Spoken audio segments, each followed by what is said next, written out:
welcome to the last talk for today. I'm probably the one holding you back between, from drinks. So the title of my talk is "So You Want to Be a CTO?" And before I even get started with the talk, I thought I'll give you a bit of a pre-introduction tip. And I want to talk about this concept of this thing called the Peter Principle. Anyone heard of the Peter Principle? All right, a few people. Peter Principle is all about. This is about from a book that was written over 50 years ago, and it's called Peter Principle because the name of the author was his last name was Peter. So what he says in this book is that in a hierarchical organization, every competent employee raises up the chain to a level where they are no longer competent or they become incompetent.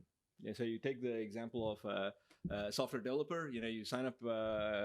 You employ a person who's a software developer, and this person is really good at what he or she does. Very, very competent developer. And the manager looks at this guy and says, "Well, this guy's got potential. I'm going to promote this guy." And so this person moves up to become a senior developer, and then maybe a lead developer or tech lead or one of those things, right? And this person is really good. And so manager looks at it and goes, "This guy's got really good potential. I'm going to promote this guy and make this person now a dev manager," right? And so what happens is like, the reason that this person, the person actually got this promotion was he or she was evaluated on the skills that, not on the skills that are needed for the new job, but on the skills that were, from the previous job. So this new job requires things like people management and working with, having one-on-one conversations with immediate reports and working on their personal development and things like that. But what this person really likes to do is they try to gravitate towards the things that they really enjoy and are good at, which is, hey, I would like to do some code review. Or I would like to cut some code, although that's probably not what is required in that job. And so this person actually becomes incompetent, right? Now, what's worse is this thing called the Dunning-Kruger effect. I'm sure a few people have heard about this one as well, right? So add to this, the Dunning-Kruger effect is basically a cognitive bias where people completely overestimate their own competence. So this is the thing where there are completely incompetent people and they think, oh man, I'm really good at this thing, right? And you add these two things together, being incompetent and the Dunning-Kruger effect, it's a little deadly combination. So how do you get out of this thing? So you can get out of this thing, and there's the stages of competence itself. The first thing is you get a promotion and you're incompetent and you have no idea that you're incompetent. This is the stage of your unconscious incompetence. And hopefully you get to the stage where at some point in time you actually recognize the fact that you are actually incompetent. You basically recognize the fact that, hey man, I suck at this job. I need to do something about it. This is the stage where you kind of like become like, you're still incompetent, but at least you're conscious about it, right? You can actually do something about it. And the third stage is you're competent, but you're consciously competent. So, you've gone through some training and you follow some playbooks or certain scripts and things like that. And you're competent. You're starting to get competent. But you got to make a lot of effort to be competent in what you're actually doing. And over a period of time, hopefully you get good at this and you become unconsciously competent. So you don't have to think about it. You don't have to look at some playbook or something like that and how you do your job. You are basically just competent, right? And that's what you need to get at, unconsciously competent. But then the whole cycle starts again because your manager sees potential in you and then starts promoting you, right? Anyway, so what has this got to do with this talk? You are here in this conference, and I'm guessing that you're either a developer or an architect, or you're a techie effectively, right? So you're probably really good at cutting code and architecting things and so on.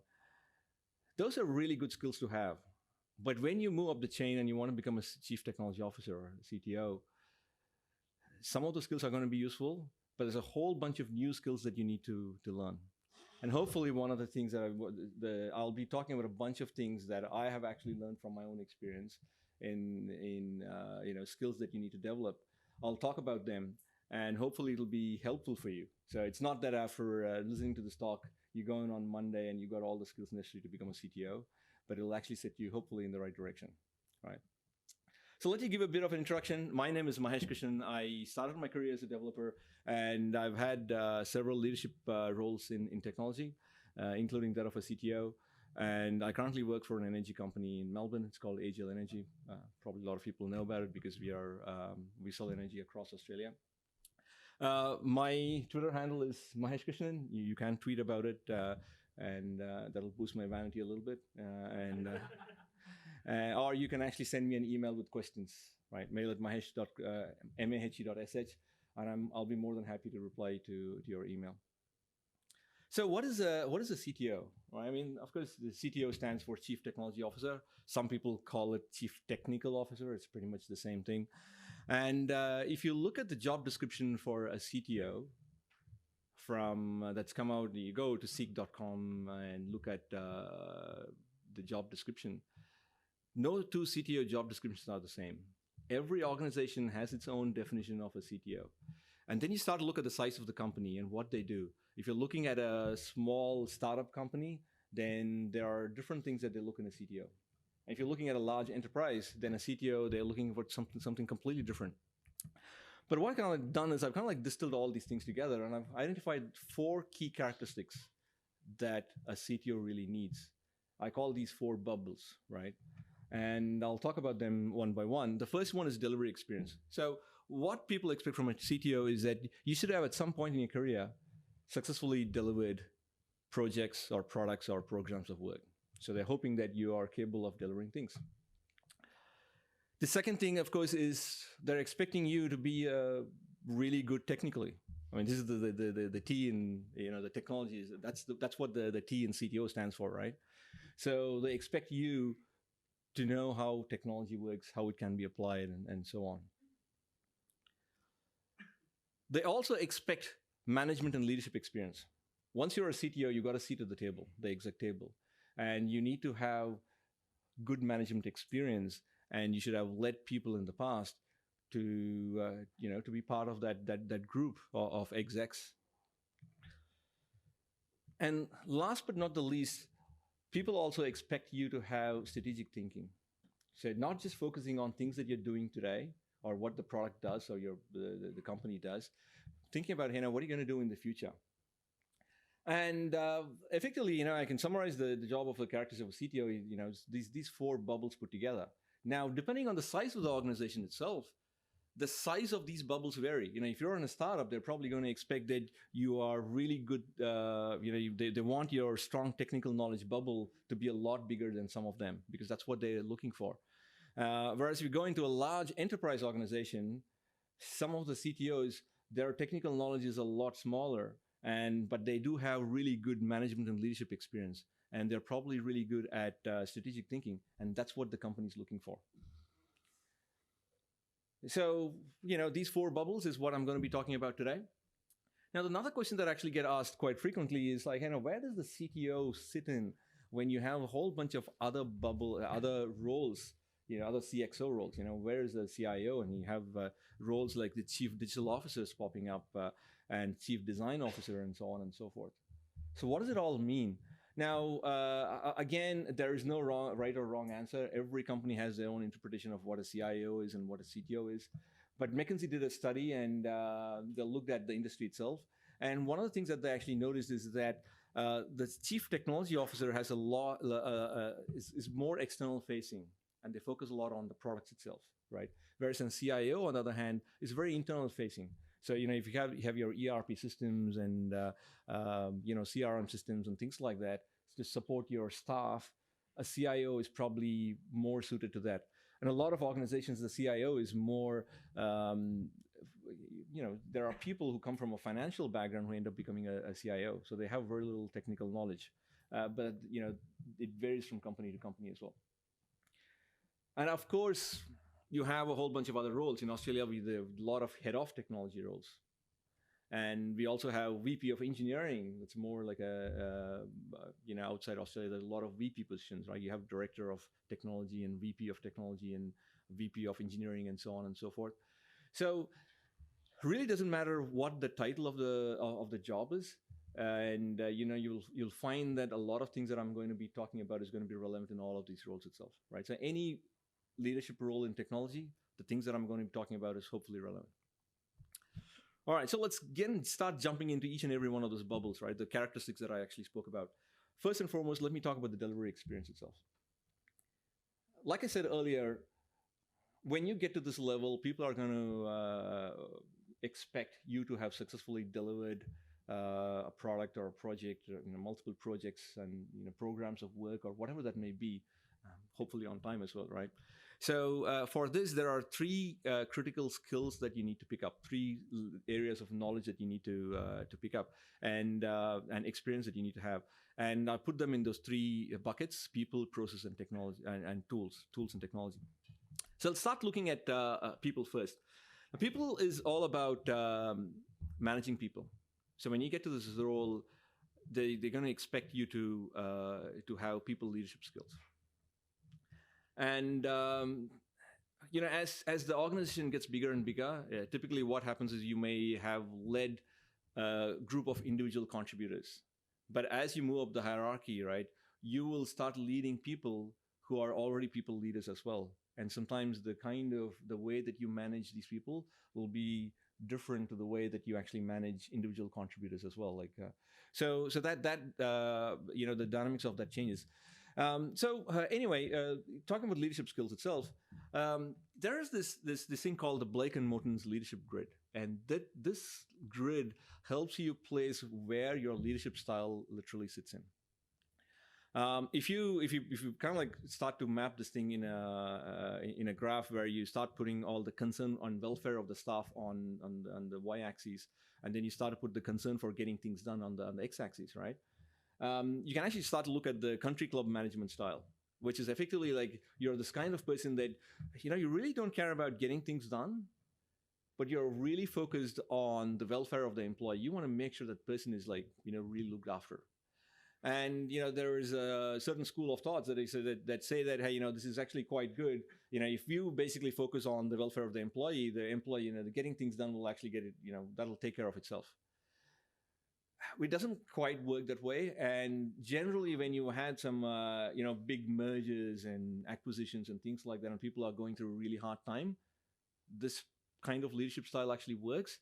But in the long run, it doesn't. So the other one, of course, is you don't care about about the welfare of the staff, and you don't care about getting things done, which is like the impoverished management. This is the thing where you're kind of like a dysfunctional leader, and you probably need to get out of that. You're probably not a good leader, and either you need to change companies or go somewhere where you're not looking after leading people itself. Middle of the road is like, it's like neither here nor there, and that's not seen as a good place to be either, right? There are still some people who look at task compliance, and they see this as like, these are the people who think that they really care about getting things done no matter what it is, right? Their focus is on getting things done. They don't care about the welfare of the employee itself. And there are several leaders who actually follow that. And what they do is they use this transactional leadership style, where what they do is they say, hey, you know what? If you get this thing done, I'm going to reward you with a really good bonus at the end of the year, or there's some a promotion or whatever it is. That's and it's very transactional. Get this thing done. You do this for me, and I'll do this for you. On the same hand, they basically say, well, if you don't get this done, guess what's going to happen, right? So there's the threats that are in place. Now, I had a manager once who actually came up to me and said, Mahesh, I just had a chat with the CIOs going back several years now. So I've just had a chat with the CIO, and I've promised her that we're going to deliver this project in 3 months' time. And if you don't deliver this in 3 months' time, your job is on the line. I was like, okay, we haven't even started this. We don't even have a team to actually get this done. And you haven't consulted me on how long it's going to take to complete this project. And if we don't, you have not consulted me at all, but you've gone to CIO and you said that if we don't get this done, my job is on the line. Right? And he paused for a second, and then he said, yeah, okay, cool. So anyway, so the short of this is like, I did deliver this in that time, but then I quit after that. And he said, oh, you know what, Mahesh, I was just saying that to motivate you. And I'm like, I don't think I need this kind of motivation, right? Anyway, the transactional leadership also doesn't work in the long run. It may actually work in some cases for some people. What you really want to do is this team, the team management style of leadership, right? Where your concern for staff is actually quite high, and your concern for getting things is actually quite high. And for that, a lot of people these days talk about the servant leadership model. The servant leadership is all about this leadership philosophy where the leader exists to serve the people rather than the other way around. And there's a really good pictograph, whatever you call them, infograph that O'Reilly have actually put out that talks about the command and control kind of model versus the servant leadership model, right? The servant leadership is all about actually, trusting your people to do the right things and developing them and, putting them first in a lot of these things. And one of the things I'll actually talk about servant leadership is that just because you're following a servant leadership doesn't mean that you completely say, hey, guys, I'm going to delegate this thing. I fully trust you, and walk away from it, right? And set them up for failure. So the one way of actually doing this is this model called situational leadership, where in situational leadership, again, you'll see this 2x2 matrix in my talk. Pretty much like every alternate slide has this thing where I plot something in a 2x2 matrix. And in this case, you have I got the level of support needed for the staff on one axis, and then the level of direction needed on the other axis, right? So there are some people who who don't need much of a moral support. They don't need a lot of encouragement. They'll actually get these things done. And the task is also easy to manage. They've got a complete handle on it. They require very little direction. So in that case, delegation actually works really well. So you provide things like deadlines and you keep a close watch on it, but you literally let the person go ahead and finish the task. In some cases, they don't need a level of direction, but they need a lot of emotional support. You gotta go, hey, I'm really quite confident that you'll actually get the job done, and there's a lot of personal support that you actually give, and that's kind of like the supporting model that you want to follow. And in some cases, you provide direction, and so the graph basically shows what you need to do. This is the thing where, in this case, they need a lot of support and they need a lot of direction as well. So you do a lot of coaching and trying to get them to try and help them. Now, it's called situational leadership for a reason. Depending on the kind of situation and the type of person, you probably need to decide what kind of support that they actually need. And the same person may need a different kind of support at different periods of time as well. So just because this person is really good at one task doesn't mean they're really good at another task. So this kind of leadership style actually works quite well. Now that we've looked at people, I want to start talking a little bit about process itself. The dictionary definition for a process is it's a series of actions or steps taken in order to achieve a particular end. Now, our end is a successful delivery of a product or a project or whatever that may be. And one of the things that I've actually noticed, right, is that in the past when we've had really successful projects, they've had these really smart people in them, basically the heroes of the project. They literally carry the entire team forward. And if you go look at what these people have done, is that there are certain practices that they actually follow. Where, they may be, for the improving the quality of code, they may have done introduced things like TDD or just unit testing for that matter, or they would have had introduced things like building the really good the build pipeline, or for communication they may have done stand-ups and things like that. Or now, what we've done is we've looked at all of these things, and because you don't have heroes in every project, we've kind of packaged it up and sold it as a process. We call it Scrum. Hey, you got to use Scrum because it's highly successful, and so on and so forth, right? So that's what process, in a way, is all about. In a way, it's a repeatable thing that has been successful in the past, and we're hoping that it will actually be successful in the future as well. So for a lot of devs and out there, who are part of a team, one of the advice that I actually give to them is, if you haven't been responsible for delivery of things, you've not been a Scrum Master or anything, I always tell them, hey, put your hand up and take up that role. And because that's a really essential skill to have on how you deliver things. And being a Scrum Master can actually help you with some of those things. Or if you're using things like Scaled Agile Framework, the RTEs as they call them, put your hand up to pick up one of those roles. You can gain some really valuable experience. Another thing talk about is this concept of a DevOps culture. And typically in large organizations, what happens is people do, there are developers who actually develop stuff, and literally they chuck it across the wall to a team that actually deploys it. And there are people, operational people, who maintain these things. So when things do go wrong, they are so far away from what's actually happening. And it really, it only affects a certain group of people, the ops people who actually look after it. So a lot of people basically think, we're going to set up DevOps as a team, and what they end up doing is the DevOps team effectively just builds the CI/CD pipeline. That's probably what they do when they do deployment. But that's not what it is. The DevOps culture is the thing where it's kind of like it's the merger of dev and ops. And for a company like AGL, it was like a big effort to basically tell people, hey, if you broke it, you kind of like fix it, and be prepared to get a call in the middle of the night if so be it, right? And so people start to think about what are the things that they need to do from monitoring the application. When things do go wrong, how can I actually find out how things have gone wrong? And it changes the way people think about how they write code as well.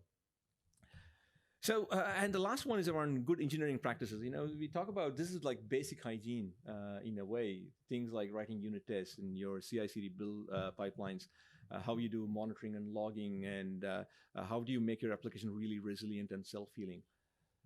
Gaining all these things are going to help. They're all process-oriented things that are going to really help you in the role.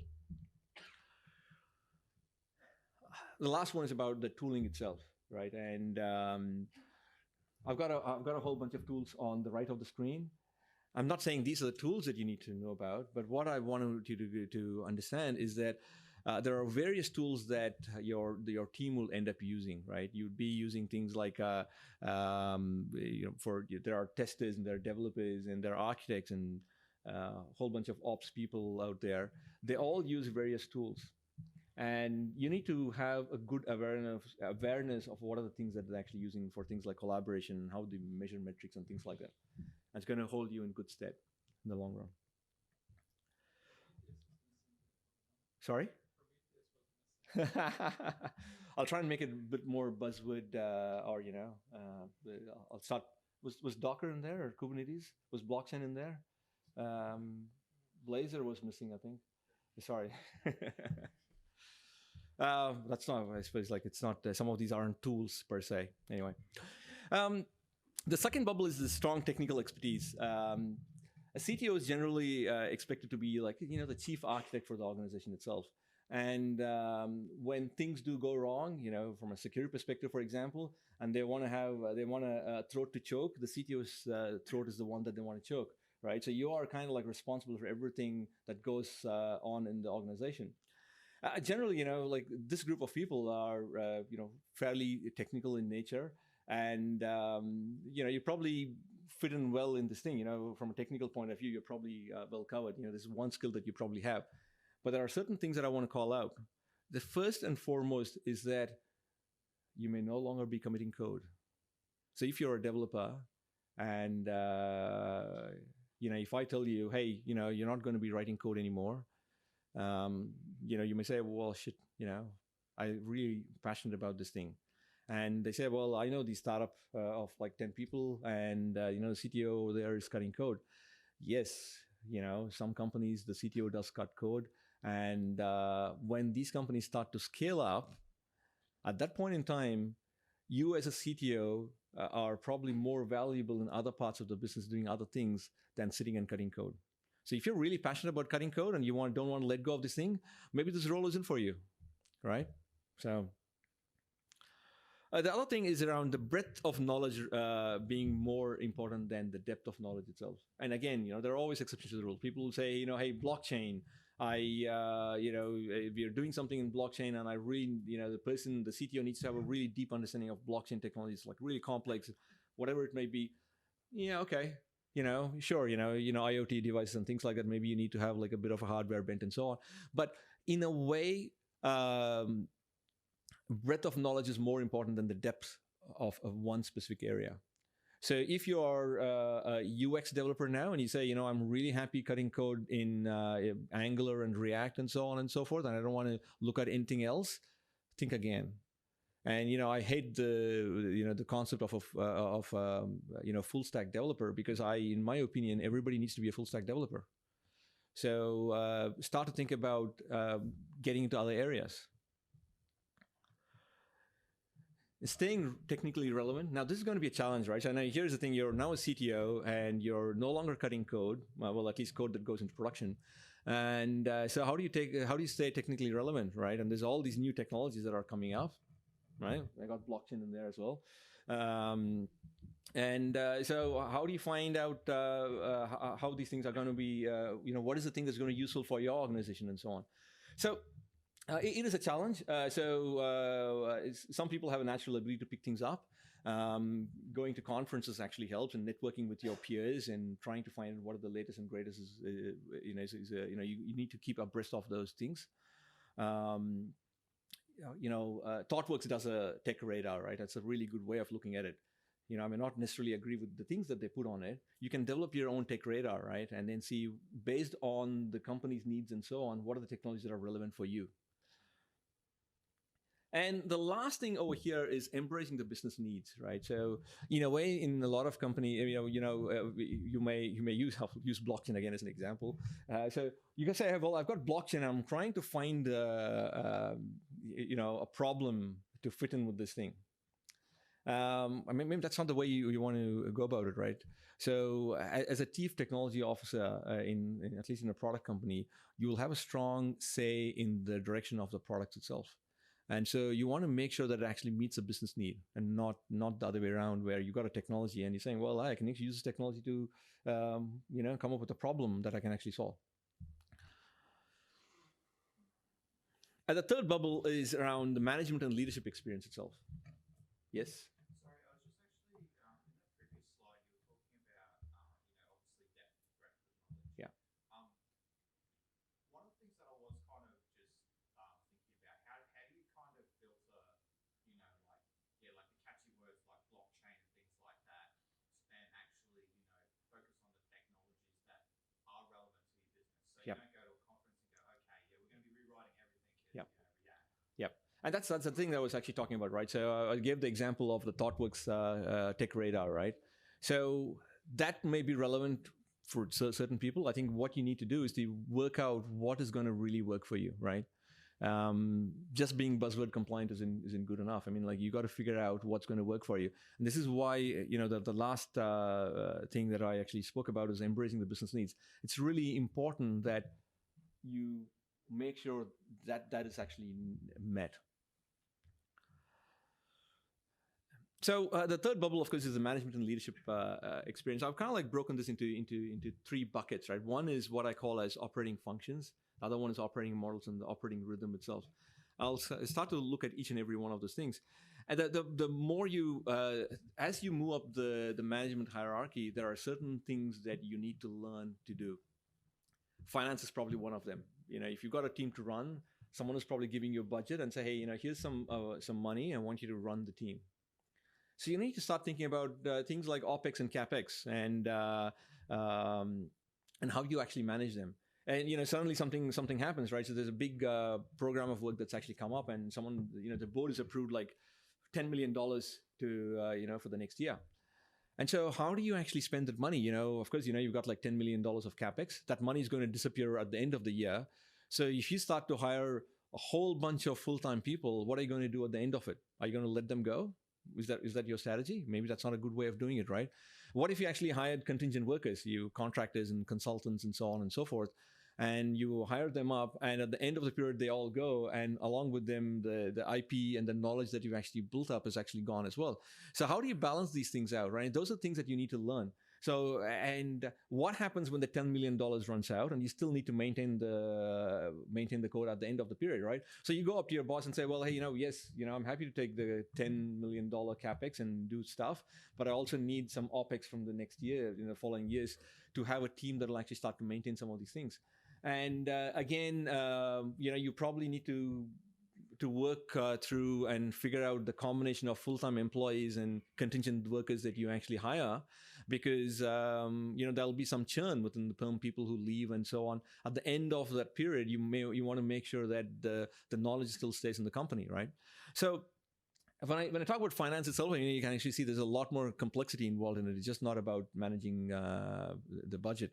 There are, little nuances, right? I mean, the one time, one of my bosses actually gave me a tip, and he said, if you're given a budget, and if you come under the budget, let's say you're given a budget of $2 million, and you've come under it, and you've done it for like $1.5 million, right? And you're like, wow, I've saved the company like $500,000. This is awesome.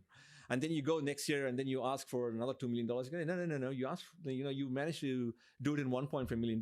Your budget is being cut this time, right? So he said that is a real problem in the corporate world. So make sure that you don't come under, right? If you come under just like a little bit, or he said like even better, always go over by a little bit, right? So anyway, so there are little nuances in that. There are other things, right? You may want to contribute. You will find yourself working a lot with people in culture or HR people. You want to make sure that you attract the right people. You want to make sure your company or organization is a destination for talent. And you need to figure out, as a CTO, you'll be involved more and more in making sure how that function works. You want to, do you have plans on getting interns and train them up? So a lot of those things you need to work through. There are other areas that you will contribute as well, things like sales and marketing, and, technology will play a role in a lot of those things. I've got M&A over there as well, mergers and acquisitions. And I say that a lot of these companies start to, as companies sometimes grow these days, they grow through mergers and acquisitions and so on. So if you ever get an opportunity, if boss says, you're going to buy this company and I would like to do some due diligence on these people, now I would say, put your hand up, right? Get some experience in these things, because it's going to help you in the long run. And yes, you'll not be cutting code for the next couple of months or whatever it is, or next month, but these are some of those experiences that'll be quite useful in the long run. The next thing I want to talk about is the operating rhythm as well. Now, one thing that I failed to mention earlier was that I did say there are 4 bubbles, right? The characteristics of a CTO. And you'll find that a lot of these things overlap. So it's not like they're completely different to each other. So you'll find a lot of overlap. And the operating model is, and you look at the first 3 things over here. You talk about people, process, and tools and technology. And you say, there's a bit of overlap. And yes, there is a bit of an overlap. But this is slightly different, right? So when you take up a new role, whether it's CTO or anything else, and you have an organizational unit to run, you want to figure out what is the operating model that works for you. When I earlier spoke about people leadership skill, right? This is more around the roles and responsibilities that you want to set within your organizational unit. How are we going to organize your entire team?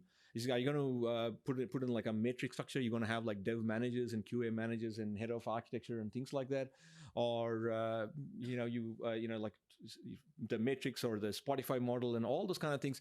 You need to figure out what is best for you. I mean, there's no one size fits all, right? And so it depends on the size of your organization and what your organization does, and your structure could be quite different. So you need to kind of like go and figure it out yourself. Same thing with things like process and tools, right? I mean, you can say, well, I know what my process is, it's Scrum, right? And it doesn't quite work that way. The size of at AGL at one point in time, we had over 44 Scrum teams, right? You can actually think about having 44 Scrum teams and delivering a large program of work. It's not easy if you basically say, well, guys, go ahead and use Scrum and then come back to me later, right? So you got to have some kind of a process that actually brings it all together, and working that out beforehand is going to be really, really useful. Again, governance is another one that you want to think about. Particularly when the organization starts to get bigger and bigger, how are you going to handle, budgeting? If you've got a really good, feature, or you want to introduce some things, where's the budget for this coming from? So you want to have a way in which you start to approve. There's got to be some kind of governance that governs things like this. What about architecture, right? In a really small, you talk about things like, oh, we're going to empower the teams, we're going to let them do their stuff, and that's really quick. Sounds really good on paper, but in a large enterprise, when each and every team goes and does things on their own, and they start buying all these products, and they doing the same thing in different ways, at some point, then somebody's going to look like, holy shit, we bought all these tools that do exactly the same thing. Why didn't we consolidate, right? So what are you going to have? You want to have things like design authorities or whatever that actually brings them together, or some level of governance to make sure that these things don't happen. So setting all these things is going to be important. Same thing with culture and measures and motivators, right? Culture is a really important thing. And as a CTO, you have a really big role to play, in my opinion. Actually, once I worked for a company, and when I got in over there, the culture of the company, there's nothing wrong with it, right? And the way that actually worked was that every developer had an actual workstation and where they actually sat, and that's what they actually worked out of the workstation. The logic behind that was, hey, you know what? The workstation is really good. It's cheap, and you can actually get a really powerful desktop, and put it in there, and that's how they work. And now I came in and I was like, hey, but what about the mobility of these people? What if they actually wanted to work from home? So the way we actually built the company was we set things up so making it really hard for people to actually work from home, as an example. And for me to actually basically go in and say, well, from now onwards, we're not going to buy any of these things. Everybody gets a laptop. It's a big change in mindset for a lot of people. I had, and I basically said, I'm happy for people to work from home. We're going to change the way people work. As long as your team knows, we're going to measure people on what they contribute rather than the amount of time that they actually spent at work. It's a hard thing for a lot of people to actually grasp. I had one person who actually came up to me and said, oh, my son is actually, the managers actually came up to me and she said, oh, this person had come up to her and said her son had broken his arm, and wanted to be at home at 3:30 or something like that when the school finishes, and so she wanted to come in at like 6:30 a.m. start work at 6:30 a.m. and go leave for home, leave home early or something like that. And she said like, oh, I just wanted to, I've told her she can do that, but I just want to check with you. And I said like, the first thing is like, it's like the answer is no, because there are other ways to solve this problem. She can actually work from home. Why does she have to come in? Because she lived from quite far away. She would have to catch a train at like 5:30 a.m. or something like that. And I have concerns about her safety as well, coming in so early in the morning to the city. And I said like, you need to talk about this thing, change the way you think. It's easy. It's okay for her to work from home, and she wants to come a little bit late. I'm happy with it. If she wants to work from home for the next 3 weeks until her son gets better, I'm happy with that. And and a lot of these things actually changes the culture, the mindset of the people itself, right? Anyway, the same thing how with casual clothes. This place actually had very formal clothes, and for me and a lot of other GMs thought that looking professional or professionalism and had an impact on their productivity. So they thought that if they looked really smart, and they would actually contribute more. And, like I had a battle to fight to actually change that mindset as well. A lot of these things contribute to the culture of your organizational unit and all that. And a CTO, I think, has a really important role to play in all of these things. Now, once you've got your operating model down pat, the next thing you need to focus on is what is called the operating rhythm. This is like, who do you who do you catch up with, about what and when and how frequently. Now you could have a team where you've got your immediate reports. You may want to have one-on-one with these people, right? Like, how frequently do it? Do you want to do it once a week or maybe once every 2 weeks? There's no right or wrong answer, right? And it depends on your style and their style, your team style, and everything else. You may want to. When do you have team meetings? Do you have once a week? Do you have once every 2 weeks? What about an all-inclusive town hall of all your immediate reports? And this is something that you want to have. Do you want to have it once every quarter, once every 6 months? Like I said, there's no right or wrong answer. But if you've worked it out and people know this is the operating rhythm by which you actually operate, it makes it so much easier for everyone. And the operating rhythm is also very, very important for stakeholder management. So not only do you need to manage people above you, your boss, and if you're a CTO, your CEO and the board maybe, you will also want to make sure that your peers, other GMs within the organization, and so on, that you kind of like manage their expectations, and you need to manage the expectations of other people within the organization as well. So going back to my favorite 2x2 matrix, if I kind of like start to map out influence these people have on one hand and the impact that they have, and you start to map different people on where they actually sit in the chain, you can actually get an idea on whether how you manage them, whether you need to collaborate with these people because they have very high influence and also have a high impact on the product and everything else, or you just monitor make sure or you keep them informed. So you can actually use this matrix to actually determine the level of communication that's needed with certain groups of people or certain individuals and so on. All right, now that we've kind of like we come to the last bubble, right? This is the strategic thinking piece. And strategic thinking, I've got a whole bunch of patterns that I want to talk about over here. And these are literally tools that you can actually have in your toolkit that you can actually bring up that'll help you in your own thinking when you want to think about how you want to move your product or your company or your project forward strategically. Some of these things you probably heard of. The first one I want to talk about is SWOT. How many people have heard of SWOT analysis, right? This is probably the most popular one that people use all the time. And SWOT stands for strengths, weaknesses, opportunities, and threats. Again, you see my favorite 2x2 matrix over here. Now, strengths is all about, let's say you have an internal product. Strengths come from within the product. The origin of it is is internal. And it's quite helpful. So if you look at your start to map out the strengths of your product, you may say, hey, you know what? Our features are, our user interface is really, really good. It's awesome and everybody likes it. You can start to list some of the features that are real strengths of the product itself. And then the weaknesses are, again, internal origin, but these things are harmful. And you can say, well, everything is really good about my product, everybody likes it. But if we actually start to scale it beyond 100,000 people, it's going to start to fall apart. That's just a big weakness, right? And you need to call this out.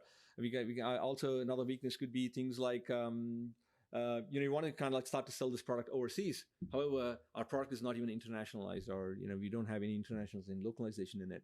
So that's going to be a big problem for the product itself.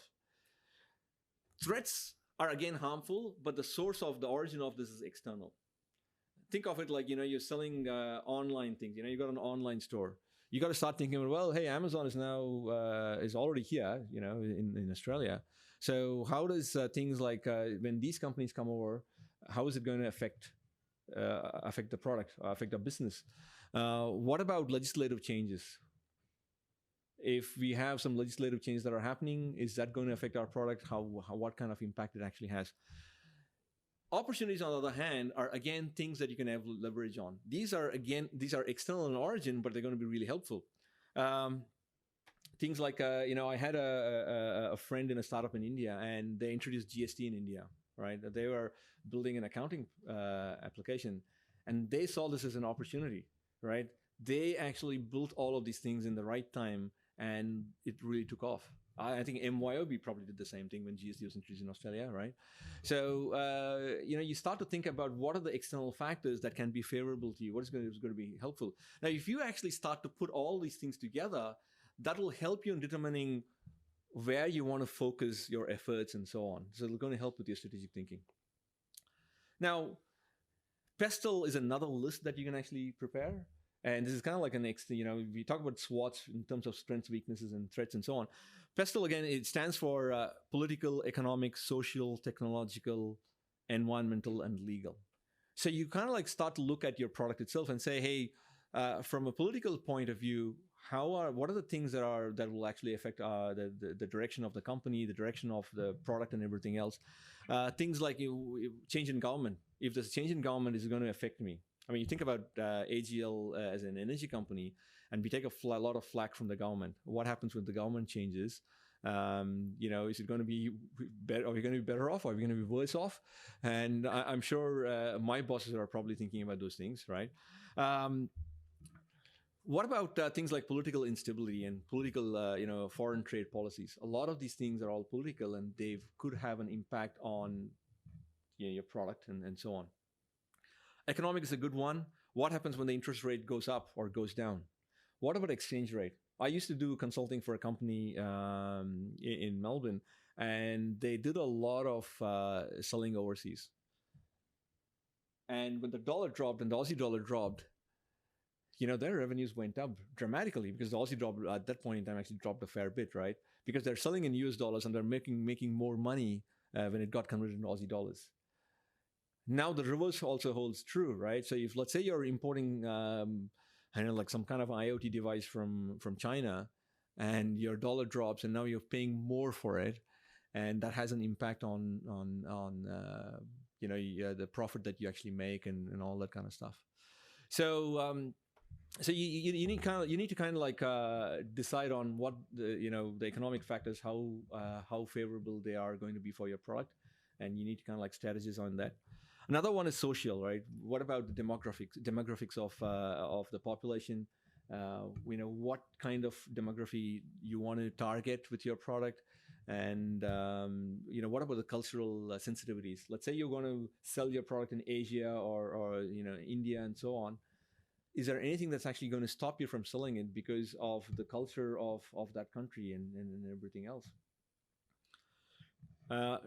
Emerging technologies. I already mentioned blockchain several times. I can't resist doing it one more time. What do some of these emerging technologies have, right? The maturity of these technologies, if you want to start using them, what if these technologies actually fail miserably? Is it going to have an impact on your company? And so those are the kind of things that you'll start to think about. Environmental, I touched briefly about AGL, and if we are in the process of actually generating electricity by burning coal, and that contributes to pollution and things like that, what is the business strategy that we want to look for in the future, right? So those are the kind of things that'll be helpful. If the company wants to shut down all these mines that cause a lot of pollution, what are the other things from a technology point of view? What are the things that you can actually help with that? Consumer laws and regulatory requirements, it's another area, right? The laws actually change, and you need to keep in touch with that. And particularly when you want to move things to other countries. I had a former colleague of mine who went and worked for a company that wrote betting software, right? Everything was fine here in the US. I think they started using containers and so on and so forth, where they, that's where all the application was deployed. And they took it to the US, and they ran into problems because to run these applications in the US, they have some kind of software that they run that will that will check whether they will run these softwares, and that will basically say whether it's okay or not. And they couldn't run it on containers. Guess what they had to do? They had to kind of like redo their applications real quick and make sure that it's compliant with their tests and things like that. So if you have a really good understanding of a lot of these things beforehand, you will not run into problems later on. Ansoff's growth strategy is another way of finding out where your product can actually be. And if you kind of like mark out what the strategy of the company is, and you start to look at things like if, for example, you want to be in an existing market with the existing product, what is the things that you need to do? I mean, like, let me explain this with an example, right? And I'll use AGL as an example because it's probably easier for people to understand. So if the company strategy is that we want to stay in the existing market and we don't want to diversify, we don't want to add new products, then it's fine. That's the company strategy, right? So what you may want to do is, the only way to grow is through market penetration. So you may want to start to invest more on things like marketing and sales and so on and so forth, right?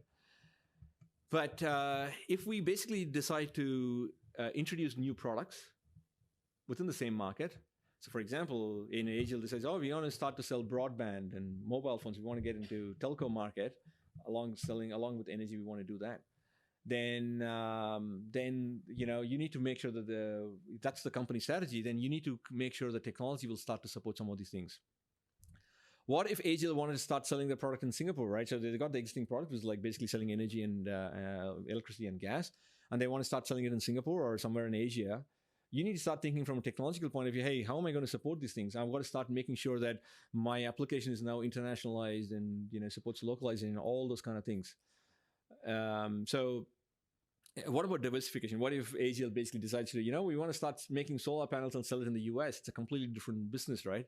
So anyway, so this Ansoff's growth strategy will kind of like help you figure out where you need to focus on as well, based on the company strategy, overall strategy.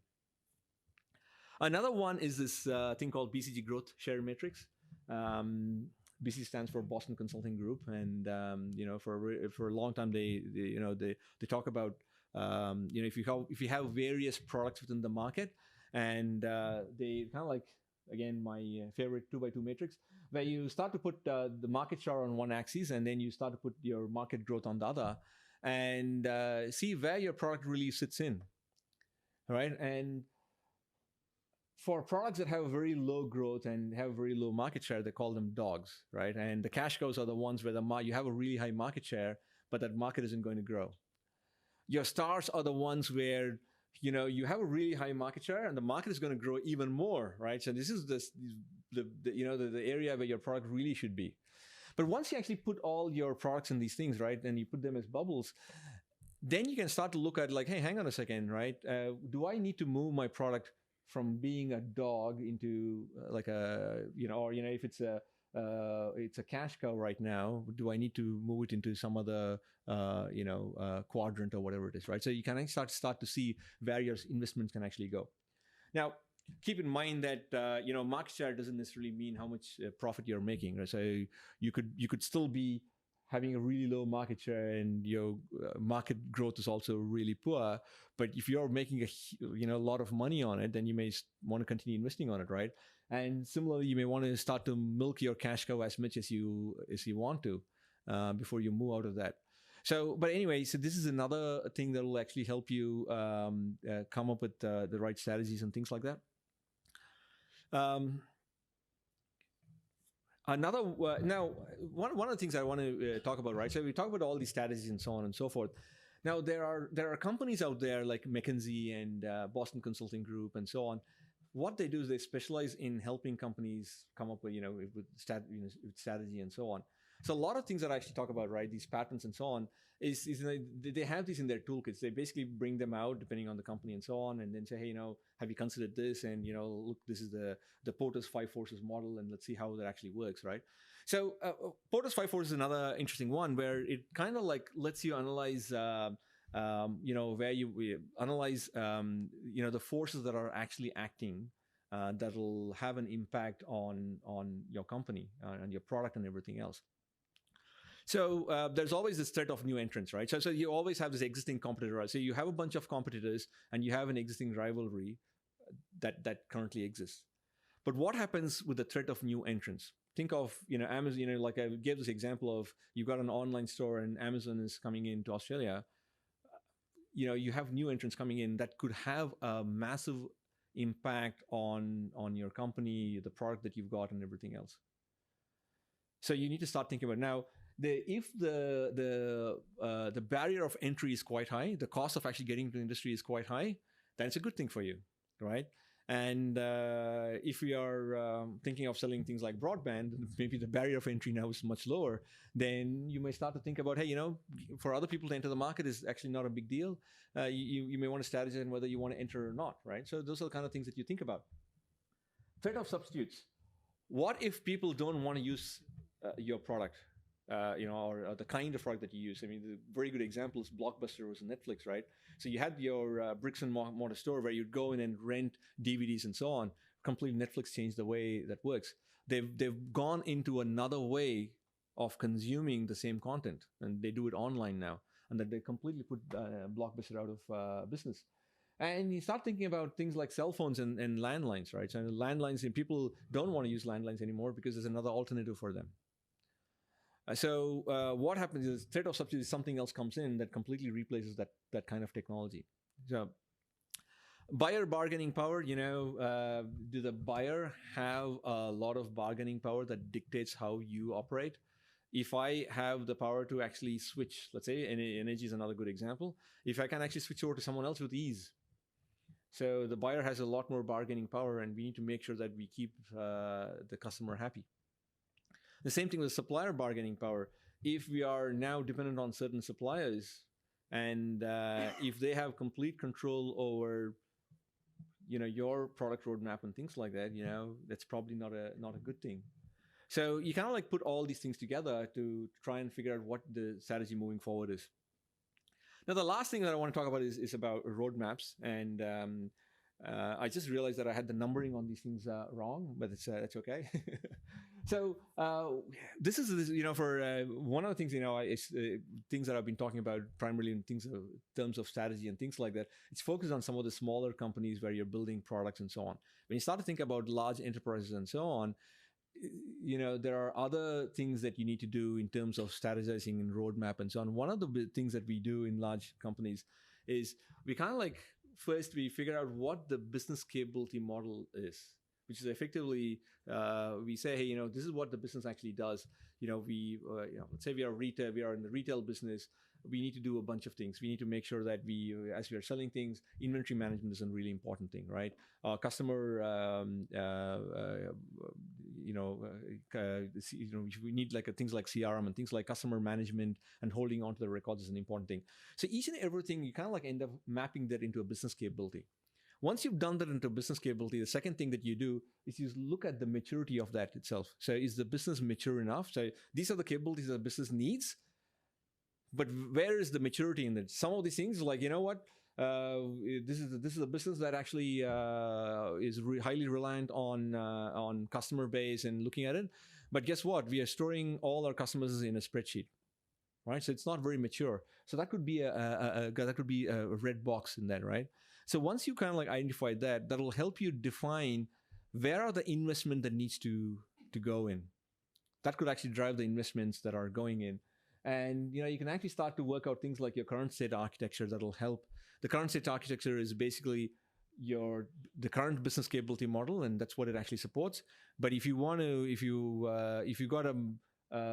built up the maturity model and you've got a future state and where the business needs to go, then you start to build your future state architecture as well. And that can drive things like your roadmaps to address the gaps. So this is where your maturity is, but this is where you want to get to. I need to invest in these technologies, and I need to invest in these products to actually get from here to there. So those are the things that you can actually quickly map out. The last bit in terms of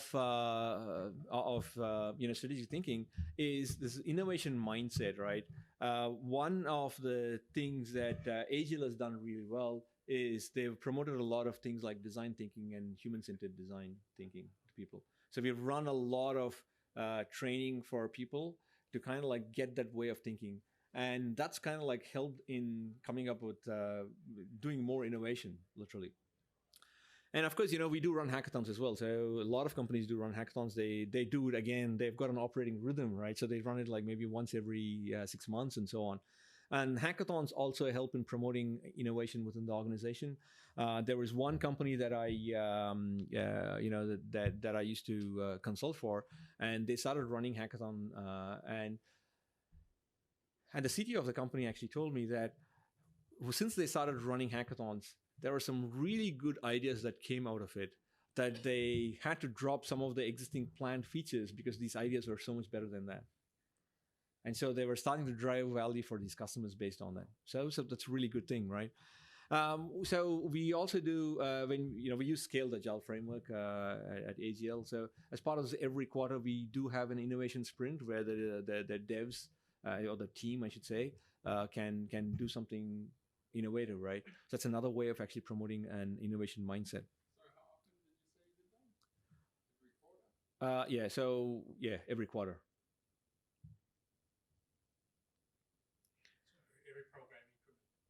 That's right. Every PI, the last sprint is typically like a. I think that's what Safe recommends as well, right? But a lot of times, that is used to play catch up. so, so these are some of the books that I actually recommend. Some of the content that I actually spoke about today. If you want to kind of like dig in a little bit deeper, these books will help you.